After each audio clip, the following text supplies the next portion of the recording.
मंत्रालय की तरफ से आप लोग के लिए अपडेट ये है, जैसा आपको पता है कोविड-19 से निपटने के लिए पूरे देश में लॉकडाउन को 3 मई तक बढ़ाया गया है और इस संबंध में गृह मंत्रालय ने 15 अप्रैल को विस्तृत दिशा निर्देश जारी किए थे, जिनके अंतर्गत 3 मई तक संपूर्ण देश में कुछ एक्टिविटीज़ पर आवश्यक तौर पर रोक लगाई गई थी। साथ ही वो एरियाज जो हॉटस्पॉट्स या कंटेनमेंट जोन में नहीं हैं, खासकर ग्रामीण क्षेत्र, वहाँ पर अर्थव्यवस्था की एफिशिएंसी को बढ़ाने के लिए तथा कृषि कार्यों को कार्यात्मक बनाए रखने के लिए 20 अप्रैल तक कुछ अतिरिक्त गतिविधियों की अनुमति दी गई है।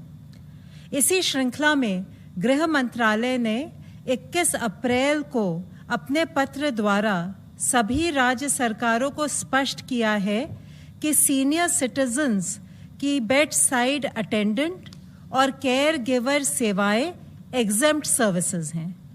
इसके अलावा पब्लिक यूटिलिटीज़ में प्रीपेड मोबाइल कनेक्शंस की रिचार्ज फैसिलिटी भी एग्जेम्प्ट सेवाओं में शामिल है।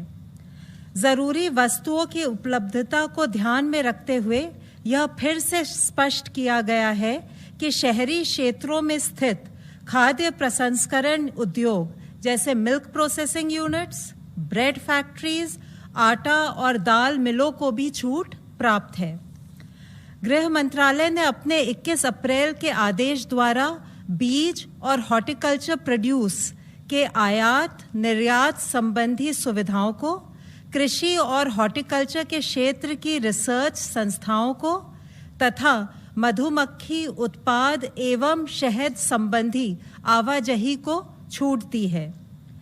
विद्यार्थियों के लिए शैक्षिक किताबों की दुकानों और गर्मी के मौसम को देखते हुए इलेक्ट्रिक फैंस की दुकानों को खोलने की अनुमति भी दी गई है। लाखों भारतीय मर्चेंट शिपिंग वेसल्स पर काम करते हैं। ऐसा देखने में आ रहा है कि भारतीय सी फेयरर्स लॉकडाउन की वजह से जहाज़ों पर स्ट्रैंडेड हैं या जहाज़ों पर ड्यूटी ज्वाइन नहीं कर पा रहे हैं। इस वजह से ये चिंता भी है कि अन्य देशों के सी फेयरर्स ऐसे जहाज़ों पर भारतीय सी फेयरर्स की जगह ले सकते हैं।